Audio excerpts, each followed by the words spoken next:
नवी मुंबई के APMC फलों की बाजार में एक खास और ऐतिहासिक पल देखने को मिला जब न्यूजीलैंड से आयात किए गए सेब पहली बार भारतीय बाजार में उतारे गए। इसका भव्य समारोह एपीएमसी फल मंडी में बड़े उत्साह के साथ आयोजित किया गया। इस भव्य लॉन्चिंग समारोह में भारत और न्यूजीलैंड दोनों देशों के व्यापारी मौजूद रहे। इन सेबों की खासियत यह है कि ये न सिर्फ स्वाद में बेहतरीन है बल्कि क्रिस्पी और ताजगी से भरपूर है। व्यापारियों के अनुसार अभी एक कंटेनर भारत पहुंचा है और इसकी कीमत 400 से 450 रुपए प्रति किलो तय की गई है। इस व्यापारिक पहल को लेकर उम्मीद जताई जा रही है कि यह भारत न्यूजीलैंड के बीच कृषि व्यापार को नया आयाम देगा।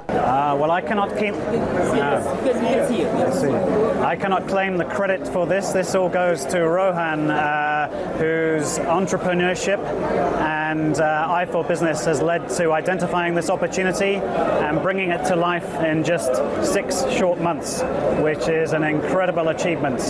So I am just delighted that he has managed to bring some of our fresh and tasty, high-quality produce to India so that Indians can try rouge apples for the first time.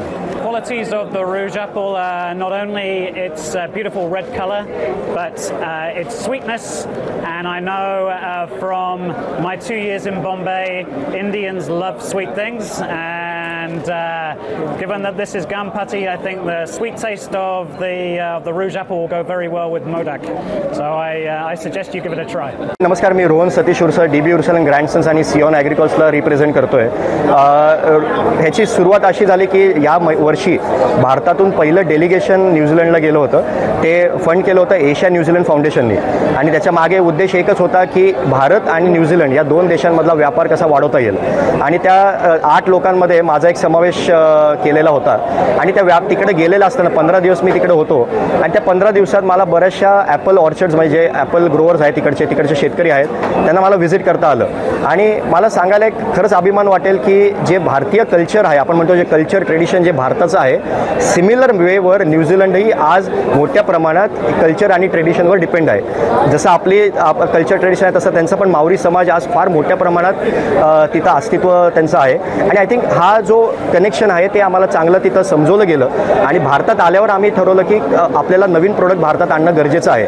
तर बाकीचे twin Apple असतील, रोज Apple असतील, kiwi असेल, ह्याचं मोठ्या प्रमाणात भारतात already import होतोय, पण एक नवीन व्हरायटी आम्ही शोधत होतो आणि ते आमचे जे पार्टनर आहेत बेझले एक्सपोर्ट, त्या बेझले एक्सपोर्टकडून आम्हाला ही नवीन व्हरायटी सापडली रूज ॲपलची आणि ह्याची खासियत हेच आहे की ह्याचा कलर ब्राईट रेड आहे, स्वीटनेस एकदम हाय ब्रिक्स आहे आणि क्रंची ॲपल आहे। सो भारतीयांची जी टेस्टची आवड आहे ॲपलच्या बद्दल ती परफेक्ट लॉक होतं आहे आणि मला वाटतं की हे ॲपल आज आम्ही जसं म्हटलं की हा कंटेनर आला आहे, साधारण 21,000 किलो एक कंटेनर ॲपल आलेला आहे आणि कंटेनर खाली व्हायच्या आधीच म्हणजे अनलोड व्हायच्या आधीच तो सोल्ड आउट झालेला आहे। ह्याचंच एक कारण दुसरं पण आहे की आज आत्ता मार्केटमध्ये सद्यस्थितीला आपल्या भारताचा जो अभिमान आहे शिमला आणि काश्मीरचे ॲपल, त्याच्याबरोबरच न्यूझीलंडचे ॲपल, हे 3च ॲपल आता बाजारात दाखल झालेले आहेत आणि या 3 ॲपल्समध्ये संपूर्ण भारताची कॅपॅसिटी मला वाटतं खूप मोठ्या प्रमाणात आहे आणि आपण कमी पडतोय। या अनुषंगाने आम्ही आता आमच्या पार्टनर्सबरोबर पण बोलतोय की हा आपल्याला व्हॉल्यूम पुढच्या वर्षात कसा वाढवता येईल आणि जेणेकरून की भारताचं शिमला आणि काश्मीर तिकडच्या ॲपल ग्रोवर्सला पण तिकडचं plant and food research centre जे आहे ते सपोर्ट करते नवीन व्हरायटी ग्रो करायला।